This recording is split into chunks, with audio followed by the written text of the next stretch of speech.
Thank you, Ellen, and the trustees of the O'Donnell and Rodri and the National Library for inviting me and hosting me here tonight.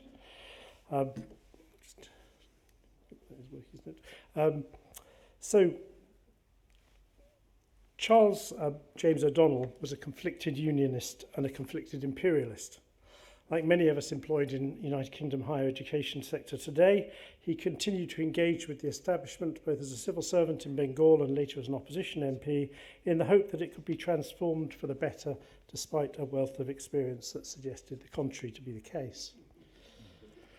The lectures were intended to examine the British or Celtic elements in the English language and in the existing population of England, doubtless with the hope of reinforcing the union by confronting essentialist assumptions about differences between the populations of its constituent parts.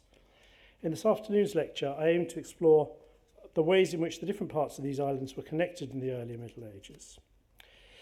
In particular, what I want to look at is the way in which we have come to understand the shared or similar features in social and political organisation, and to a lesser extent literature, and to what extent such features are merely the result of societies endowed with similar levels of technology, inhabiting similar environmental and ecological systems, the result of shared inheritance from earlier times, or the result of direct borrowing or influence from one to the other. From a literary perspective, it's sometimes easy to identify direct borrowing when we see a sea rover named Ingel involved in the destruction of Darlith's hostel in the Middle Irish tale of the same name. It's not hard to see a link with the Old English account of the destruction of Heorot by Ingeld the Heatherbard, alluded to in both Beowulf and Widsith.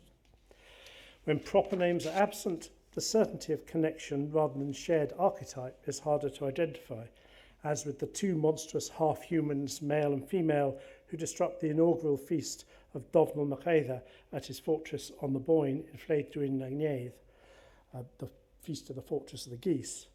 They are certainly reminiscent of the Grendel kin in Beowulf, but is this more than coincidence?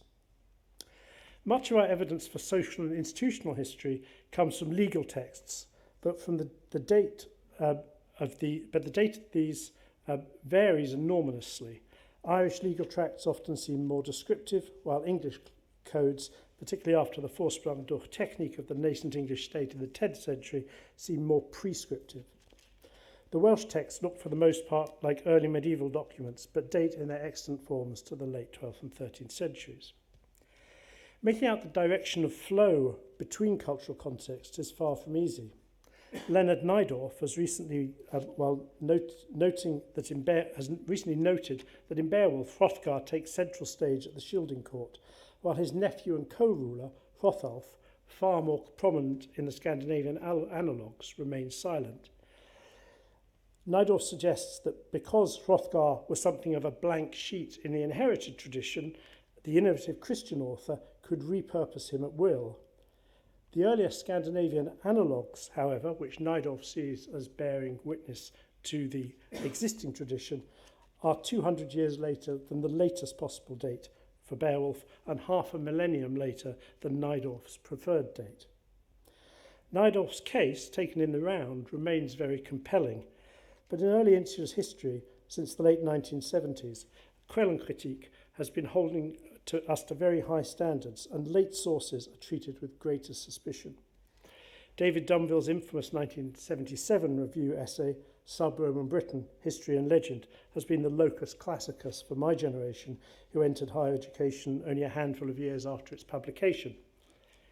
His entirely justifiable castigation of John Morris's use of extremely late material, particularly hagiographical, in his Age of Arthur, terrified our generation, and many of us who lacked the philological skill or training to analyse the sources sufficiently rigorously have simply chosen to ignore all but the most nearly contemporary texts. Many archaeologists came away from this revolution in historiography with the message that what they called documentary sources were universally unreliable and labelled the early Middle Ages a text-hindered period, choosing instead to treat it as an extension of prehistory. Scottish historians find themselves in a peculiar position of having almost no textual sources, save brief inscriptions, half of them completely untranslatable, surviving from the early medieval period.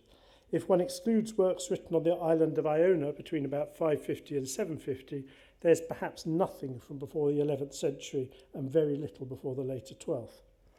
At the same time, all three of the major ethno-linguistic groups of these islands, the Britons, the Gaels and the English, were present, joined in the earlier period by the enigmatic Picts and from the 9th century by extensive Scandinavian settlement. For the question of the extent to which we can borrow ideas about society from Welsh, Irish and English sources, and what we can do with those ideas when borrowed, remains as a central importance to Scottish historians. In what follows, I'm going to work through one or two examples and attempt to demonstrate the problems that arise from them. I'm going to start with my own parish of Kettle in Fife. Bleidwyn byw nawr, dim o bleidwyn dod ymreiddiol. The parish of Kettle, which is basically what's on this map, this area, and down there, is it? Anyway, there. Yeah. The parish of Kettle lies at the southern end of the How of Fife. In Scots, a how is a basin-like feature surrounded by hills. And those of you who have read Lewis Grassic Gippon's Sunset Song will recall his many descriptions of the How of the Mains, some 50 miles to the northeast. This was and is the most fertile part of the county of Fife, but in prehistoric times, a loch and subsequently fen, traces of which survive in places such as Mireside, and which re-emerge after sustained periods of rain dominated the area. And you can see here around the River Eden, the Pituna, I believe originally. This area is the How of Fife, this great flat plain, extremely fertile, now almost entirely owned by a big organisation called Kettle Produce, who industrially produce vegetables. And in the right times of year, the roads of Fife are paved with carrots. So the modern parish centre, King's Kettle, is situated on a strip of well-drained land between the slopes of the surrounding hills and the How proper. The southern portion of the parish, detached in modern times and transferred to the parish of Markinch, lay on the higher land climbing up to the watershed between the Eden, which drains the How and enters the sea not far from St Andrews, and the Leven, which drains the loch of the same name and empties into the Firth of Forth. This portion was called Fortha, which you can see here, Hilton of Fortha, Hilton of Kirkfortha, Kirkfortha, and so forth. Cognate with Welsh Gorthia, and perhaps a term borrowed into Gaelic from an earlier language of the region, and it denotes upland. Before the Reformation, the ecclesiastical centre of the parish lay not where the present church stands in the village of King's Kettle, but at Lethwys, some 3 miles to the west, so just here. Kettle enters the historical record in the early 1160s, late in the reign of King Malcolm MacHenry, Malcolm IV, or Malcolm the Maiden, if you prefer, in a charter which, though surviving only in a 17th century copy, is deemed authentic. In this charter, the king grants all his fairm, that says renders in kind, from Kettle to Duncan II, the Mormaer or Earl of Fife.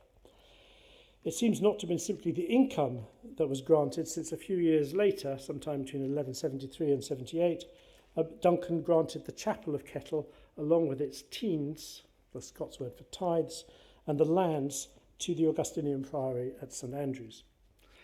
At the same time, he granted a number of other chapels and churches, including the stone-built church at Markinch, to the priory. This seems to be part of a process that was going on at this period of what the Germans would call Eigenkirche, being returned out of private lordship to major reformed churches.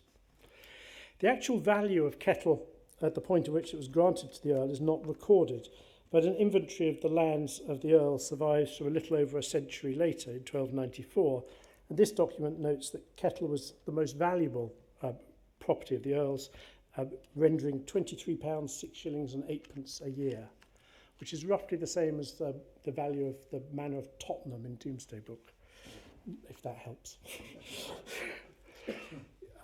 Kettle was in those days what was known as a shire, an extensive tract of land focused on a centre of lordship, in this case the settlement now known as King's Kettle. The Old English word shire was borrowed into Scottish Gaelic at an unknown date and became the normal word for an ecclesiastical parish in much of the country, as it had been in part of England as well. It seems like the pastoral care was organised by the same units as secular governance. And most Scottish shires that we can see in these early documents of the 12th and 13th century have a major church and a secular centre that are not in the same place, just as here in Kettle we have the secular centre at King's Kettle and the church at Lathrisk.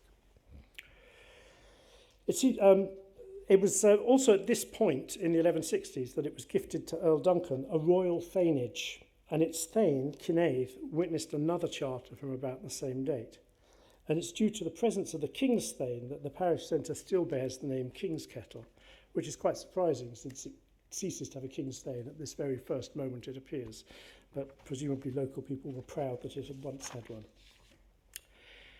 Now the great Geoffrey Barrow, the leading historian of medieval Scotland in the last century, in his ground-breaking paper from 1973, Pre-Feudal Scotland, Shires and Thanes, supposed that every shire in Scotland between the Firth of Forth and the Murray Firth had originally had its own thane.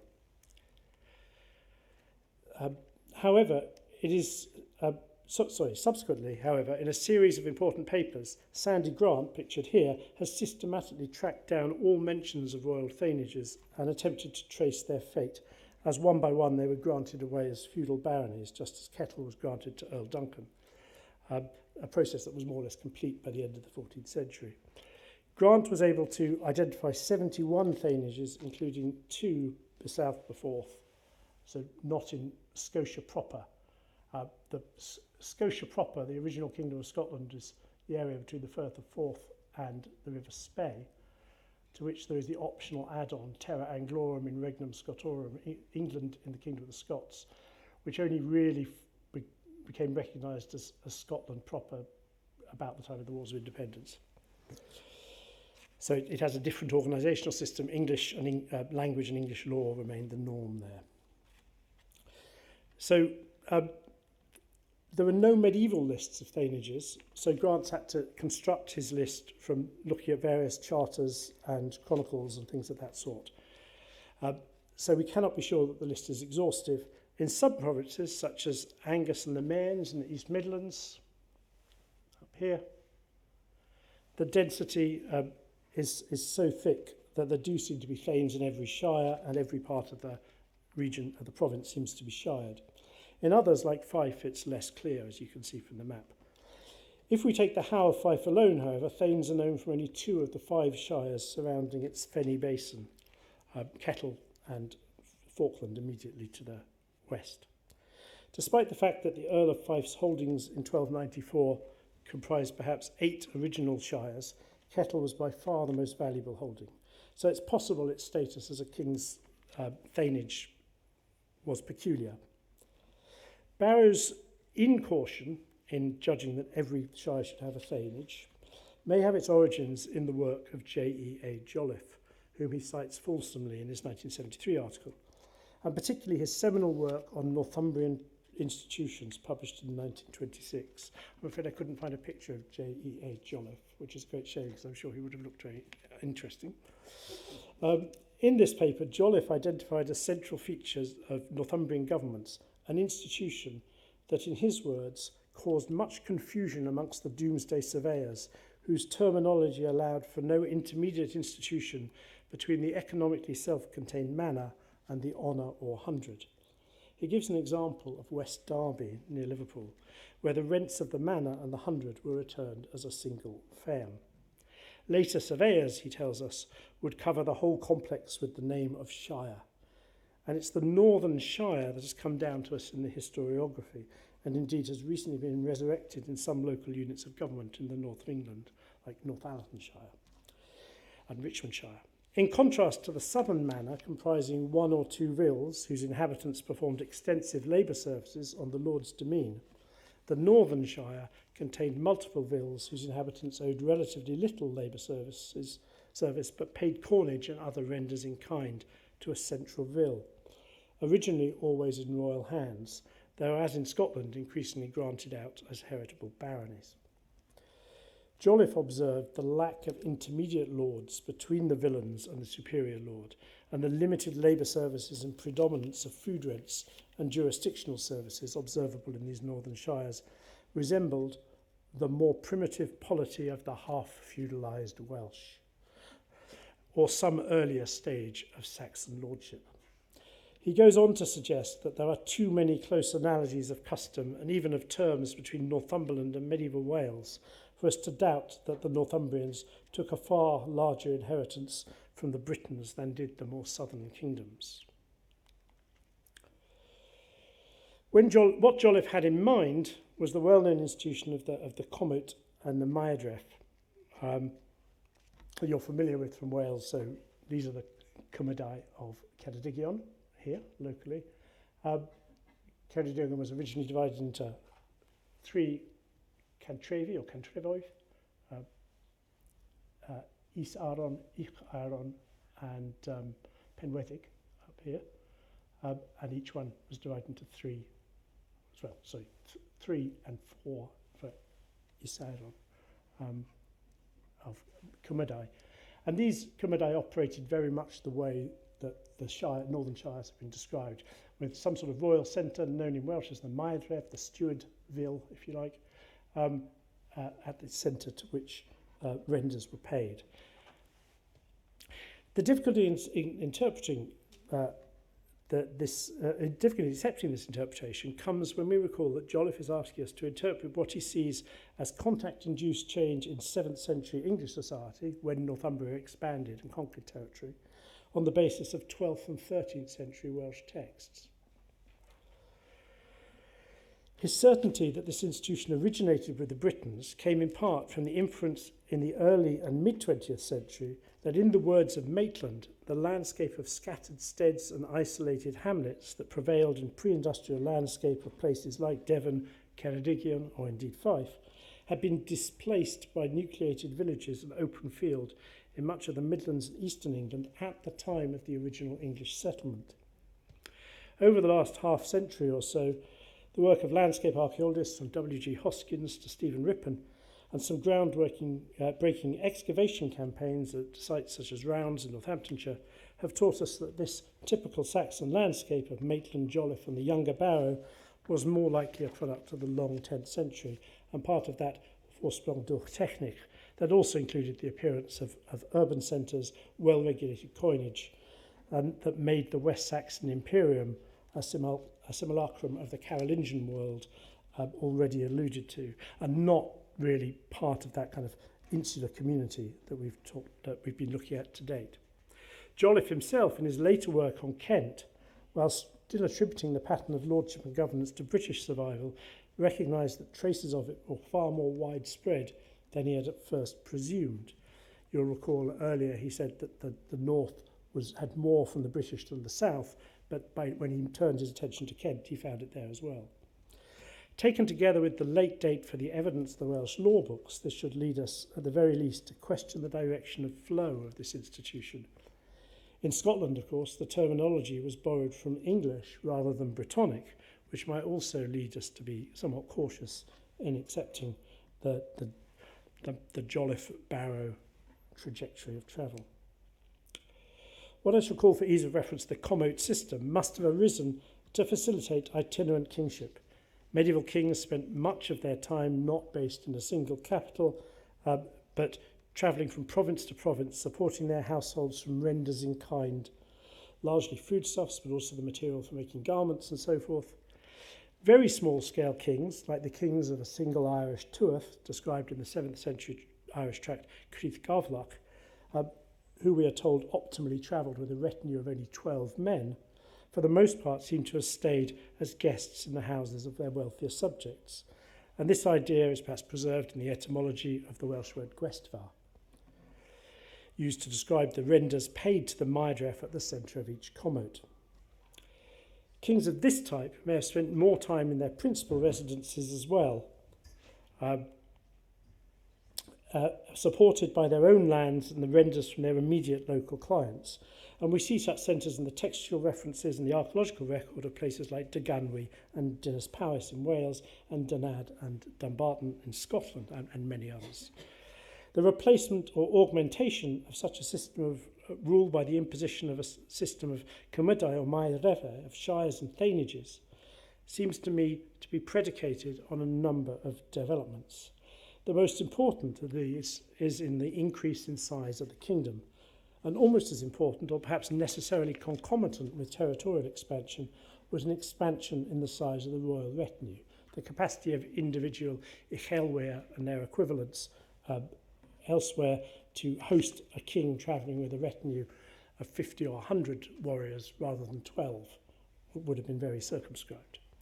The capacity of perhaps any but the wealthiest subjects and the churches and major churches to host the king in his court became very limited. And it's interesting that an intermediate phase that we seem to see in some areas is the use of churches as a main residence by kings. And some English historians are now suggesting that there is a gap between the period of the great feasting halls of the 7th century and purpose-built royal palaces, when kings were mostly living in major churches and travelling from church to church. And certainly at St Andrews, where I teach, we know that one of the things that the reforming King David I did was he gave away the royal aula, the royal hall, in the cathedral complex to the church. And similar things happen elsewhere across Britain. And indeed across Ireland, where we know that kings had houses in the church centres at Armagh and Clonmacnoise and other places. Political expansion need not always evolve directly into complex systems of royal itineration. In many cases, this is preceded by a phase of what the anthropologist Marshall Salins termed predatory segmentation. In this process, when neighbouring kingdoms or territories are conquered, rather than being incorporated directly into the victorious polity, they are awarded to a member of the ruling dynasty of that polity and operate on a daily basis as an independent kingdom, though with the expectation that it will remain aligned with and ideally subordinate to the conqueror. We see this most clearly in the insular world, with the clusters of Irish kingdoms ruled by the Ineal in the north or the Oanacht in the southwest. In both cases, whole provinces with perhaps 15 or 20 small kingdoms might have half a dozen or so of them ruled by the same dynasty, who corporately oppressed their neighbours. In England, there are hints of this in the multiple kingship of the Yewisa, in the people who evolved into the West Saxons, and in the relationship of other West Anglian peoples to the Mercians. But the teleological nature of our sources, focusing on the ancestry of the great kings and the manifest destiny of the English nation, means that we see the English through a different lens than the one through which we can see the Irish, for whom we have early sources from a period before state formation began to take place.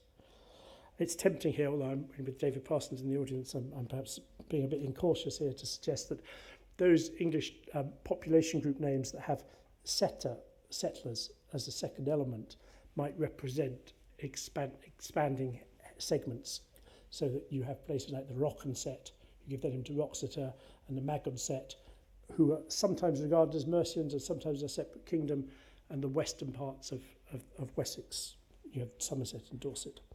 So that might be something that we're seeing of that sort, a vague trace, but our historical narrative is very unclear about this. Here in Wales, of course, the idea of predatory segmentation lies behind the story of Cinetha, illustrated here and his sons, as it's told in Historia Britonum and the various genealogical tracts. The idea that a single king came from the north and divided the various cantrefoedd of Gwynedd amongst his sons, and those cantrefs take their names from personal names, Edeinion, Dogfailing, Merioneth, and so on. So what lies behind the understanding of that is a model of predatory segmentation. Predatory segmentation was not limited to the insular world, of course. The Western Chew, the late Bronze Age polity that came to dominate the Yellow River Basin and lay the foundations for subsequent Chinese states, operated in this way, which is why their rulers are not accorded the imperial title in the historiography, but are only called kings. So you can see here that the Chew heartland, where the River Ching joins the Wei River, and then all of these other dots represent where predatory segments have been put in and effectively rule as separate kingdoms or separate territories under the hegemony of the Chu at Fengao. The flaw in this strategy of territorial expansion, however, lies in the fact that with every generation, the real connection between the segments of the dynasty weakens. And also, there is no guarantee that the original core territory will retain hegemony, even if the League, if we can call it that, holds together. The Western Chu were followed by the Warring States period, we see over there, when each successor state claimed equal precedence, and there was a constant period of war between them. The various segments competed endlessly for hegemony, and similarly solidarity amongst the Inail in the northern half of Ireland had vanished by the middle of the 10th century, if not sometime before. And here in Wales, the Merovingion, the second dynasty of Gwynedd, had established lineage segments in most of the country by the turn of the 9th and 10th centuries. But who remembers that the 12th century rulers, the Lord Rhys in Deheubarth and Owain Gwynedd in the north, were technically members of the same dynasty? 200 years later, that genealogical fact or fiction is hard to distinguish and relatively meaningless. The Western Chu had begun to develop commanderies, the Chinese equivalent of the commote Maedref complex, in the provinces closest to their core, but it came too late to save their hegemony. The idea did subsequently spread across warring states. Indeed, in developing his theory of the axial age in his 1949 book, Vom Ursprung und Ziel der Geschichte, Karl Jaspers noted the historical context, such as the warring states China and archaic and classical Greece, in which multiple polities shared similar linguistic and institutional cultures in terms of innovation, were extremely productive. Partly through competition and partly through imitation. If we free ourselves from Jasper's commitment to the importance of a single axial age, which he linked also to the rise of the great religions that Confucius, Buddha, the earliest Greek philosophers, Zoroaster, all said to have lived in this period between about 700 and 400. If we free ourselves from focusing on a particular time period, we might see Renaissance Italy or the German-speaking lands of the Enlightenment as similar contexts. Indeed, this has, of course, been theorised by more recent scholars. In 1986, Colin Renfrew and John Cherry examined this phenomenon, coming up with the label peer-polity interaction, defined in Renfrew's words thus: peer-polity interaction designates the full range of interchanges taking place, including imitation and emulation, competition, warfare, and the exchange of material goods and information between autonomous social political units which are situated beside or close to each other within a single geographical region, or in some cases more widely. Renfrew goes on to define a civilization, as distinct from an early state, as a group or cluster of states sharing a number of common features. These usually include closely similar political institutions, a common system of weights and measures, the same system of writing, essentially the same structures of religious belief, albeit with local variation. The individual political unit, the states, are often fiercely independent and competitive. Now, this kind of formally structuralizing and producing what they call generally applicable rules is very much part of archaeological and anthropological theory of the late 1970s and early 1980s. But Jaspers and Renfrew are onto something, that there is something innovative and dynamic about these clusters of very similar groups interacting together. Renfrew's prospectus here seems to describe perfectly the situation of the insular peoples of the early Middle Ages, the Britons, the Gaels, and before unification, the English. I think we might also ask to what extent the insular peoples as a whole, across these linguistic barriers, may well have engaged as peer polities, not simply confining this interaction within their ethno-linguistic group. And we should remember, of course, that in this period, a great deal of the writing was done in Latin, so they are to some extent using the same formal language. And this may be the best framework, I think, this idea of a peer-polity interaction for understanding how similar institutions arising across wide areas spread. rather than a hunt for influential individuals who initiate them.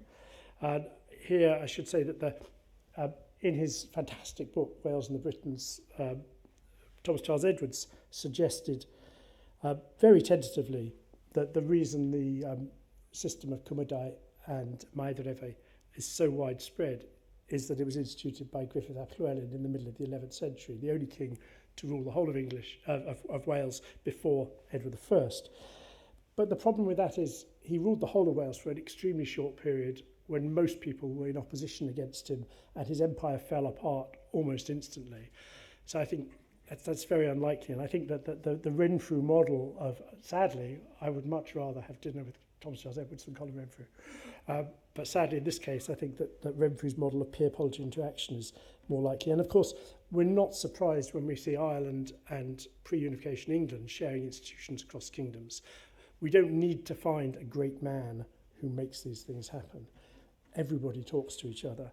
You know, we only have to look at the way that, you know, the neoliberal university spreads from jurisdiction to jurisdiction to know that people are perfectly capable of imitating each other's mistakes. So returning to the emergence of the Shire thainage, the commote Maedrefe system, like the Chinese commandery, this method of governing outlying regions superseded the system of predatory segmentation, though the two systems often overlapped in practice, with perhaps an outer zone being predated upon. In the case of 12th century Scotland, we see the recently acquired lands of Cumbria, that is to say Strathclyde, and probably Teviotdale and Lothian, granted to the king's brother in about 1113. And some decades later, it seems that Murray, conquered in or after 1130, when we last hear of an independent king of Murray, was granted to the king's nephew. But neither of these appanages, intentionally or not, continued as separate entities run by segmented cadet dynasties into the next generation, but became increasingly bound into the kingdom, and as I say, by the mid to late 13th century, are as much part of the kingdom as Scotia proper between the Forth and the Spey. In his work on Thanes, mentioned above, one of Sandy Grant's findings was that the tenure of Thanes, presumably the equivalent of the Welsh Mairi, and indeed even termed Myers in one of the passages in the 15th century Chronicle of Andrew Winton. Very frustratingly, this is one of the last references to Thanes, and it uses a vernacular word other than Thane, which is the same as the Welsh vernacular word. What are we to make of this? Is it just coincidence? Mayor, it has to be said, is a Scots word as well. So what Sandy Grant found was that the tenure of Thanes was relatively short, somewhere in the range of 5 or 6 years. They were not, like the barons who succeeded them, heritable or holding it there for long periods of time. Another notable feature was that when compared to the higher nobility or ecclesiastics, a disproportionately high proportion of them had Gallic names, which is already becoming rare amongst the nobility in the 12th and 13th centuries, suggesting that they were drawn from the landholding class but not from a commotal or knightly families. This short period of tenure encourages one to consider their life cycle. It's very tempting to assume that they began their careers as members of the military households of the kings. Their temporary establishment as royal officers in charge of an estate centre might suggest that they were often the sons of living fathers, like the Welsh Bonhethig or the Irish Fair Midboth. One is perhaps reminded of two pieces of early English evidence that may relate to individuals in a similar part of their life cycle. The first is the passage in Bede's letter to Bishop Edgebert of York, in which he says, perhaps counterintuitively, considering his reputation for piety, that many of the estates removed from tribute-paying status in order to become monasteria might have been better used to allow young warriors to start a family. The second clause, the second is clause 63 of Ina's Code from the early 690s from Wessex, which states that if a Yesithkundas man, a noble-born man, leaves his home, he may take with him his reeve, his smith, and his children's nurse. This clause seems to envisage a distinction between the three servants, free or unfree, we cannot tell, with whom the young nobleman had a personal relationship from the bulk of the agricultural labourers who are tied to the estate. And it seems to be noteworthy that Ina's code was produced within a decade of the elimination of the multiple kinglets who made up the Yeosa Federation. So in the middle of the 7th century, we know there were at least 7 Yeosa kings at any one time. Edwin of Northumbria attacks the Yeosa territory, kills 5 kings, but the 2 kings he'd set out to kill actually survive. So that gives us at least 7. Yet Ina's immediate predecessor, Chadwala, seems to have eliminated his rivals and bequeathed to Ina a unitary kingdom. The Yesithkunda's man of clause 63 may well have been an early example of the thane who leaves his office to take up an inheritance elsewhere in the kingdom. We will never know precisely where in Britain the first thanage or maedref appeared, but it would be unsurprising if it did not get adopted mutatis mutandis across the insular world over the next few centuries. Paul McCotter's work suggests the late 11th and early 12th century saw it spread across Ireland, perhaps reflecting closer Irish context with Wales and other parts of Western Britain as Hiberno Norse towns fell under the control of native kings. In Wales, as Charles Edwards has noted, the world as presented in Historia Brittonum in the 8th and 9th century strata of the Annales Cambriae and genealogies, which we alluded to when we were talking about Cinedda, does not seem to have been a world of Commidae and Maedrevi. Although the total amount of text is so small, its witness cannot be deemed definitive.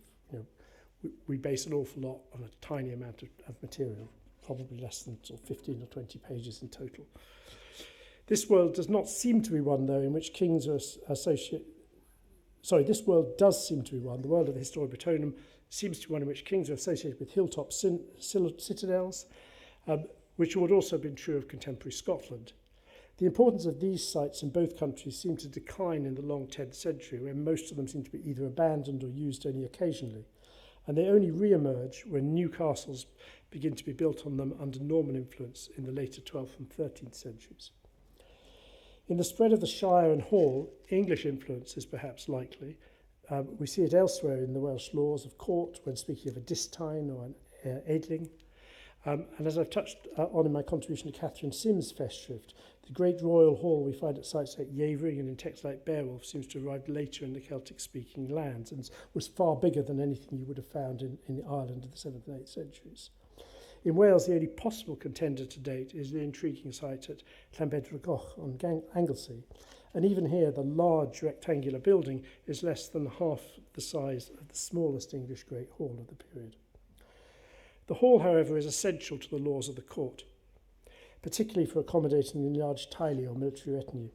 The 9 buildings that the Taiogian are required to build for the king at his maedref in the laws of the court would not be out of place at the English royal complexes of Cheddar or Sutton Courtenay from the pre-Viking age, or now at the recently discovered site at Rendlesham. As I draw towards my conclusion, I should probably first apologise for the fact that my rather sweeping title has turned into little more than a discussion of thanes and shires.